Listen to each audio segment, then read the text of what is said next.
Hello everyone, very warm welcome to my channel learning with Komal. आज हम पढ़ने वाले हैं लीज फाइनेंसिंग। तो जैसा कि मैं आपको बता दूं, ये हमारे मैनेजमेंट अकाउंटिंग का टॉपिक है जो कि है लीज फाइनेंसिंग, और इसके बारे में आज हम इंट्रोडक्शन, इसका पूरा कंसेप्ट समझेंगे और कौन कौन सी आइटम्स इसमें यूज़ की जाती हैं, सब कुछ आज के लेक्चर में हम कवर करने वाले हैं। तो आज की वीडियो आपके लिए काफ़ी ज़्यादा यूज़फुल होगी क्योंकि आपको लीज फाइनेंसिंग का कंसेप्ट मैं आज की वीडियो में समझाऊंगी, राइट। चैनल पर न्यू है तो मेरी आपसे एक हम्बल रिक्वेस्ट रहेगी, चैनल को सब्सक्राइब ज़रूर कर ले, बेल आइकन को ज़रूर प्रेस कर ले, क्योंकि ऐसी ही वीडियोस हम अपने चैनल पर लाते हैं जो आपके लिए काफ़ी ज़्यादा यूज़फुल होती हैं, स्पेशली इन एग्जाम्स टाइम। और वीडियो को अपने क्लास ग्रुप्स में ज़रूर शेयर करें, ज़्यादा से ज़्यादा स्टूडेंट्स तक शेयर करें वीडियो, ये मेरी आपसे एक रिक्वेस्ट रहेगी। ज़्यादा से ज़्यादा स्टूडेंट्स तक पहुँचाइए वीडियोज़ को ताकि उनकी भी हेल्प हो, राइट। और वीडियो को लाइक ज़रूर करें। चलिए फिर स्टार्ट करते हैं बिना टाइम वेस्ट किए। तो सबसे पहले हमारे को गिवन है इंट्रोडक्शन कि ये है क्या लीज फाइनेंसिंग बेसिकली। तो every business concern uses various assets of its operation. हम जानते हैं कि जो भी जितने भी बिजनेस कंसर्न्स होते हैं वो अलग अलग तरीके की असेट्स यूज़ करते हैं अपने काम के लिए, है ना। अपने जो भी बिजनेस एक्टिविटीज़ हैं, यानी कि जो भी प्रोडक्शन है उनको करने के लिए अलग अलग एसेट्स को यूज़ करते हैं।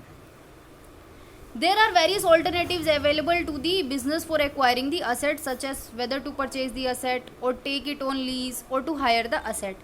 मतलब यहाँ पे बोला गया है कि बिजनेस करने के लिए हमारे पास जो है काफ़ी सारे ऑल्टरनेटिव्स अवेलेबल होते हैं, है ना। काफ़ी सारे ऑप्शंस होते हैं हमारे पास कि हम अपनी असेट्स को कहाँ से लें, कहाँ से एक्वायर करें हम असेट्स जो हमारे काम आने वाली है बिजनेस के लिए।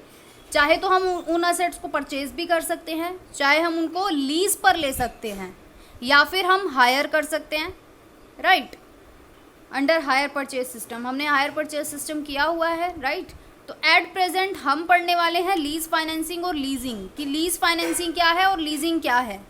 तो ये जो है become the most usable means of acquiring the medium term and long term finance. कि ये जो लीज फाइनेंसिंग है या फिर लीजिंग है, ये एक सबसे ज़्यादा यूजेबल सोर्स बन चुका है मीडियम टर्म या फिर लॉन्ग टर्म फाइनेंस के लिए, बिजनेस के लिए असेट्स एक्वायर करने के लिए। तो इनिशियली अगर हम बात करें तो some of the fixed assets are provided on lease, कि कुछ हमारी जो फिक्स्ड असेट्स हैं वो लीज पर हमें प्रोवाइड की जाती हैं। तो लीज फाइनेंसिंग या फिर लीजिंग क्या है, मेनली पॉपुलर है वेस्टर्न कंट्रीज़ में, ठीक है। वेस्टर्न कंट्रीज़ में लीज फाइनेंसिंग काफ़ी पॉपुलर है।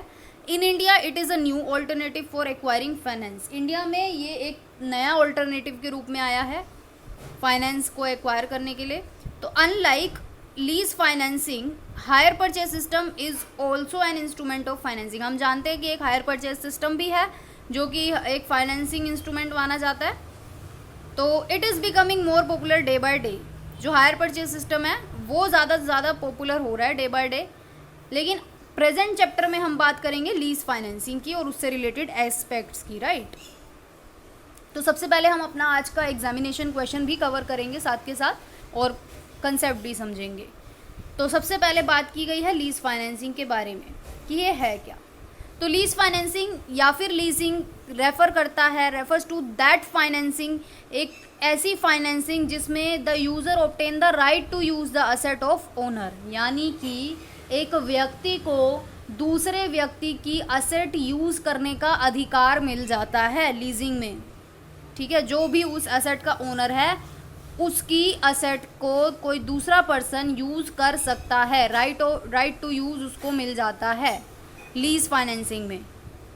और कब तक के लिए मिलता है, एक फिक्स्ड टाइम पीरियड के लिए मिलता है, जिसके बदले में वो पर्सन उस ओनर को कुछ अमाउंट पे करता है, कुछ पैसे देता है कि हाँ भाई मुझे आपकी असेट चाहिए, इतने टाइम के लिए चाहिए और मैं आपको इतने पैसे दूंगा एज अ कंसिडरेशन। इसको हम बोलते हैं कंसिडरेशन अमाउंट।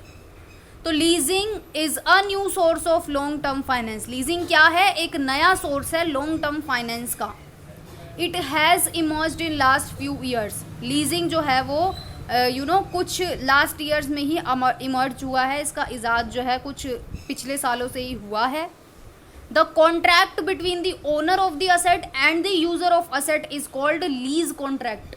अब जो है ये एक तरीके का कॉन्ट्रैक्ट बोला जाता है, जो कि क्या कहलाता है, लीज कॉन्ट्रैक्ट कहलाता है, कि भाई जो भी ओनर है एसेट का या फिर जो भी यूज़र है उसके बीच में जो भी कॉन्ट्रैक्ट है वो लीज कॉन्ट्रैक्ट होता है। तो अंडर लीज फाइनेंसिंग इसके अंडर क्या होता है, the owner of asset is called lessor. जो भी असेट का ना ओनर होता है वो कहलाता है लेसर, ठीक है। जैसे मैं किसी असेट की ओनर हूँ तो मैं लेसर हूँ, और आप मुझसे अगर कोई एसेट फिक्स टाइम पीरियड के लिए लीज पर ले रहे हो तो आप क्या होगे, आप होगे लेसी, ठीक है। तो ओनर क्या होगा, लेसर, यूजर क्या होगा, lessee. Under leasing contract, leasing contract में क्या होता है, the owner of asset provide the right to use. जो ओनर होता है वो यूज करने का अधिकार प्रोवाइड कराता है, किसको, जो भी अनदर पर्सन को, और कहता है कि मुझे फिक्स्ड पीरियड होना चाहिए, टाइम पीरियड के लिए मैं आपको ये असेट दे रहा हूँ और मुझे ये फिक्स्ड अमाउंट चाहिए इसके बदले में एज अ कंसीडरेशन। तो द यूजर पे the rent of the asset on monthly, quarterly, half yearly. तो अब जो यूजर है उस असेट का वो मंथली भी पे कर सकता है उसका रेंट, क्वार्टरली भी पे कर सकता है, हाफ ईयरली में भी पे कर सकता है। वो जो है कॉन्ट्रैक्ट की टर्म्स के अकॉर्डिंग होगा, जो भी कॉन्ट्रैक्ट में टर्म्स मेंशन होंगी उसके थ्रू ये होगा। तो as lessor is the real owner of the asset, he acquire his asset back at the time of completion of contract. तो लेसर टाइम पीरियड कंप्लीट होने के बाद ही अपनी असेट को वापस ले पाएगा। जब कॉन्ट्रैक्ट पीरियड का टाइम खत्म होगा उसके बाद ही वो अपनी असेट को वापस ले पाएगा। तो this process continue as per his desire. और मान लो अगर वो ये जारी रखता है तो वो उसकी इच्छा पे निर्भर करेगा। बात कर लेते हैं डेफिनेशन की। तो एमएच मिलर और सीडब्ल्यू अपट्रोन के according leasing separates ownership and use as to economic activities and facilitate assets use without ownership. यहाँ पे ना एक बात बोली गई है, एक शब्द बोला गया है, to economic activities. To economic activities का क्या मतलब हुआ, पहली इकोनॉमिक एक्टिविटी ये हुई कि ओनर ने दिया, ओनर को पैसा मिला, कंसिडरेशन मिला, वो एक इकोनॉमिक एक्टिविटी थी। और जिसने वो असेट ली वो भी आगे कुछ ऐसी एक्टिविटी करेगा उस असेट को यूज करके, वो भी पैसे कमाएगा ना, तो वो भी एक इकोनॉमिक एक्टिविटी हो गई। तो बेसिकली दो इकोनॉमिक एक्टिविटी है जिससे कि क्या होता है, असेट का यूज होता है बिना ओनरशिप के। तो लीजिंग जो है वो सेपरेट करती है ओनरशिप को और यूज को, राइट। ये हमारे को डेफिनेशन एकदम क्लियर है। अब बात कर लेते हैं कि कौन कौन सी आइटम यूज की जाती है लीज फाइनेंसिंग में। हमें पता है लेसर कौन होता है, लेसर होता है owner, right. Lessor is a person who under an agreement grants a right to another person to use his asset. Lessor आपको याद रखना है, असेट का ओनर होगा लेसर, क्लियर। और लेसी कौन होगा, जो उस एसेट का यूजर होगा वो लेसी होगा। फिर भी आप इसके अकॉर्डिंग आप लर्न कर सकते हो, एज अ स्क्रीनशॉट ले सकते हो। पर मैं आपको बिल्कुल इजी लैंग्वेज में समझा रही हूँ कि लेसी कौन होगा, जो उस एसेट को यूज करेगा, लेसर कौन होगा, जो उस एसेट का ओनर होगा। अब बात कर लेते हैं पॉइंट नंबर 3 की, यानी कि आइटम नंबर 3 की, non cancellable lease. Non cancellable lease क्या है, तो non cancellable lease a lease which can not be generally cancelled. आप उस लीज को कैंसिल नहीं कर सकते, वो हमारी नॉन कैंसिलेबल लीज होगी। It can be cancel only in the following condition. आप उस लीज को कुछ कंडीशंस हमें गिवन हैं, उनके अकॉर्डिंग ही आप उन लीज को कैंसिल कर सकते हो। नंबर 1 वो कंडीशन है upon the occurrence of any remote contingency, यानी कि कोई हाँ जी, तो रिमोट कॉन्टिंजेंसी क्या होता है, remote contingency are not recorded in the financial statement and no disclosure is made इधर। मतलब रिमोट कॉन्टिंजेंसी ऐसी होती हैं जो कि फाइनेंशियल स्टेटमेंट में रिकॉर्ड नहीं की जाती, ना ही इनका कोई डिस्क्लोजर बनाया जाता है, राइट। तो ये हमारी रिमोट सेकेंड हमारे को कंडीशन गिवन है with the permission of the lessor. Lessor यानी कि हमारा होता है ओनर, ठीक है। तो ओनर की परमिशन के साथ अगर ओनर बोलता है तो भी जो है कैंसिल की जा सकती है lease. If the Lesi enter into a new lease, अगर लेसी जो है एक न्यू लीज में एंटर कर जाता है, न्यू लीज अगर वो एंटर कर जाता है, तो फॉर द सेम और an equivalent asset with the same lessor, यानी कि सेम लेसर यानी कि उसी सेम ओनर के साथ अगर वो एक नई लीज कॉन्ट्रैक्ट करता है सेम असेट के लिए, तो वो वाली लीज जो पहले वाली थी वो कैंसिल हो जाएगी। फोर्थ कंडीशन होगी, if lessee had paid an additional payment at inception for the purpose of continuation of the lease, यानी कि अगर लेसी ने एडिशनल पेमेंट पे कर दी लीज को कंटिन्यू करने के लिए, लीज को लीज के कंटिन्यूएशन पर्पस के लिए अगर लेसी ने एडिशनल पेमेंट पे कर दी है, तो भी हमारी जो लीज है वो कैंसिल हो जाएगी। Inception of the lease, inception of the lease के बारे में क्या बोला गया है? The inception of the lease is the date, मतलब वो एक ऐसी डेट है which is earlier of the date of lease agreement, यानी कि लीज एग्रीमेंट की डेट से पहले की कोई ऐसी डेट, वो हमारी इंसेप्शन ऑफ द लीज होगी। And date of commitment by parties towards the provisional of the lease, यानी कि इंसेप्शन ऑफ द लीज वो डेट होगी जो एग्रीमेंट के ख़त्म होने से पहले की डेट होगी कोई, वो हमारी इंसेप्शन ऑफ द लीज होगी। फिफ्थ हमारी आइटम आती है टाइम पीरियड ऑफ लीज। तो it is such non cancellable period of lease under which lease enter into an agreement to take the asset on lease for further time period. हम जानते हैं कि lease का एक time period होता है, एक फिक्स टाइम पीरियड होता है, उस टाइम तक आप लीज को कैंसिल नहीं कर सकते, वो नॉन कैंसिलेबल होगी। And he has also an option to continue the lease, और लेसी के पास, लेसर के पास एक ऑप्शन होता है कंटिन्यू करने का उसी लीज को विद और विदाउट फर्दर पेमेंट। तो such an option will be determined at the inception of lease, तो वो जो है इंसेप्शन ऑफ लीज में हमारे को डिटरमाइन करता है। तो thus the period in which it is necessary for lessee to pay includes the following, मतलब इस प्रकार ऐसा पीरियड जिसमें लेसी को पे करना ही होगा ज़रूरी, वो क्या क्या हो सकता है? Number 1, in non cancellable period of lease. Non cancellable period of lease में लेसी को पे करना ही पड़ेगा लीज अमाउंट।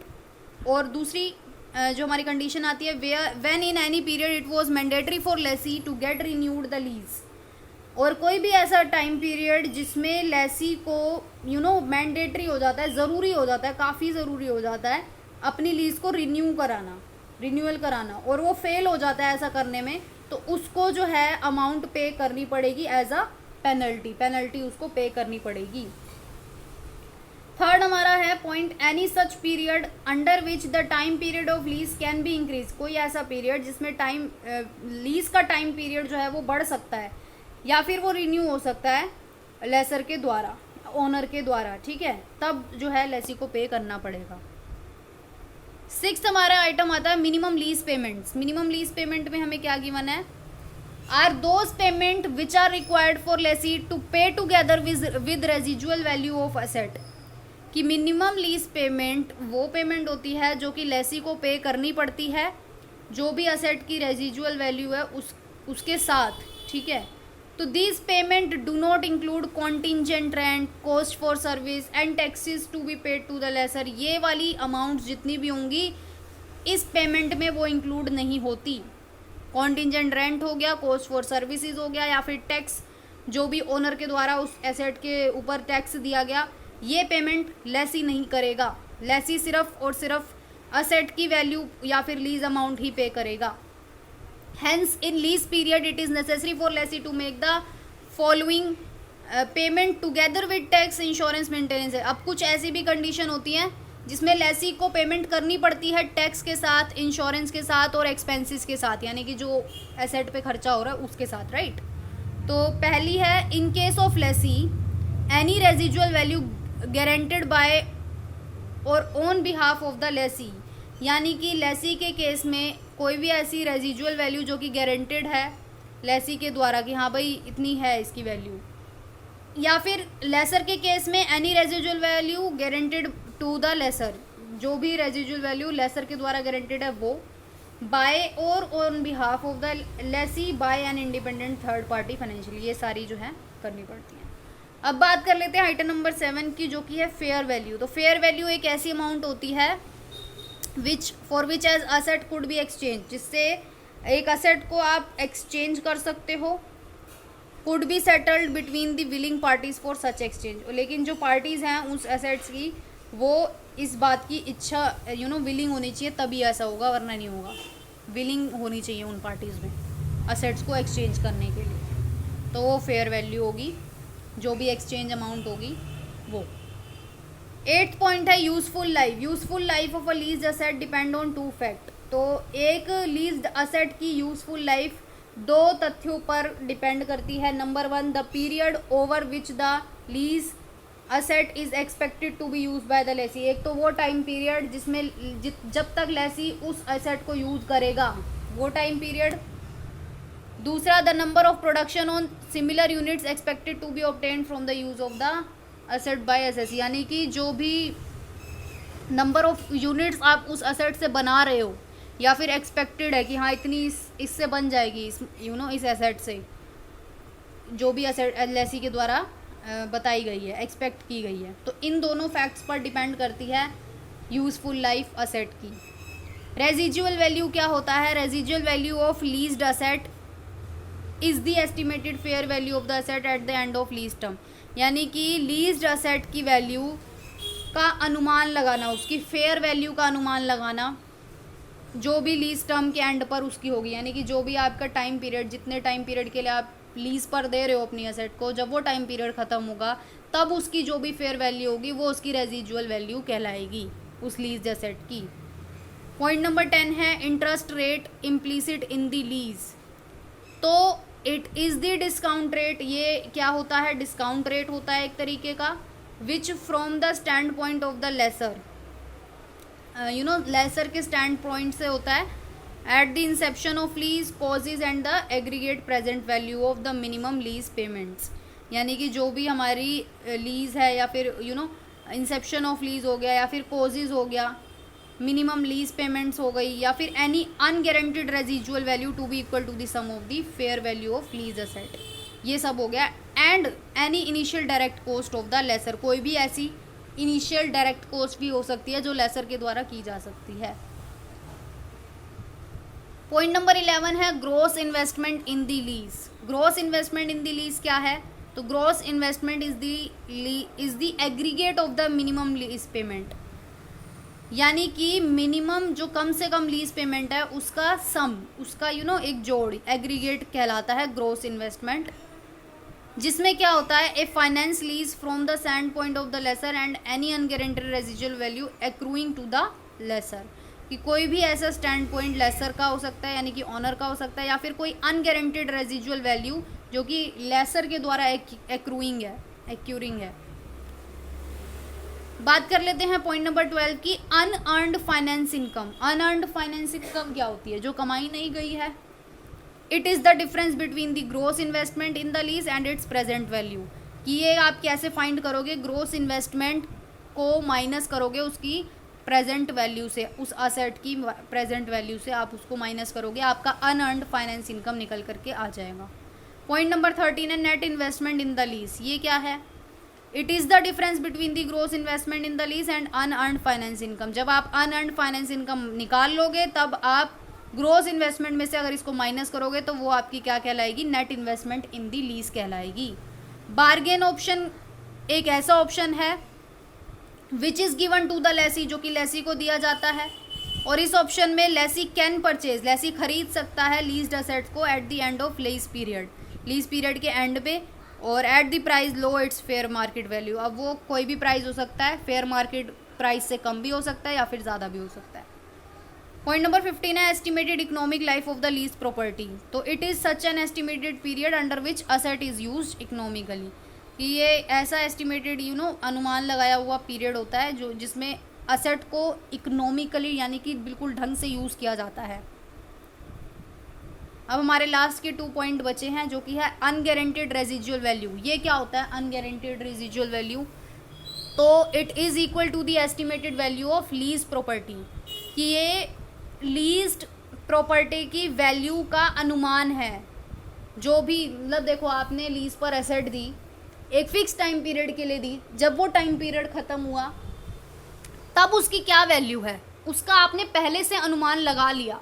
मतलब पहले से जिस अमाउंट का आपने अनुमान लगाया वो अनगारंटेड लिखा है ना, अनगारंटेड। आप गारंटेड नहीं हो, आप अनगारंटेड हो क्योंकि आप अनुमान लगा रहे हो सिर्फ। वो अमाउंट जो है वो अनगारंटेड रेजिजुअल वैल्यू होगी। But it does not include any kind of amount gives as a guarantee. मतलब इसमें ऐसी कोई भी अमाउंट शामिल नहीं होगी जिसमें आप गारंटी दे रहे हो, लेकिन इसमें मिनिमम लीज पेमेंट ज़रूर इंक्लूड होगी। पॉइंट नंबर 17 है कॉन्टिजेंट रेंट। ये हमारा लास्ट पॉइंट है। It is such portion of the lease payment. ये लीज पेमेंट का वो भाग है जो कि फिक्स्ड नहीं होता, लेकिन ये बेस्ड होता है उन फैक्टर्स पर other than the passage of time, जैसे कि परसेंटेज ऑफ सेल हो गया, अमाउंट ऑफ यूसेज हो गया, प्राइस इंडेक्सेस हो गया, मार्केट रेट ऑफ इंटरेस्ट हो गया। तो hence it is clear that lease और lease financing system include the above discuss item. हमने आज इसको कवर कर लिया है। आई होप आज की वीडियो आपके लिए काफ़ी ज़्यादा हेल्पफुल रहेगी, और चैनल को सब्सक्राइब ज़रूर करें, वीडियो को लाइक करना बिल्कुल ना भूलें। Thank you so much.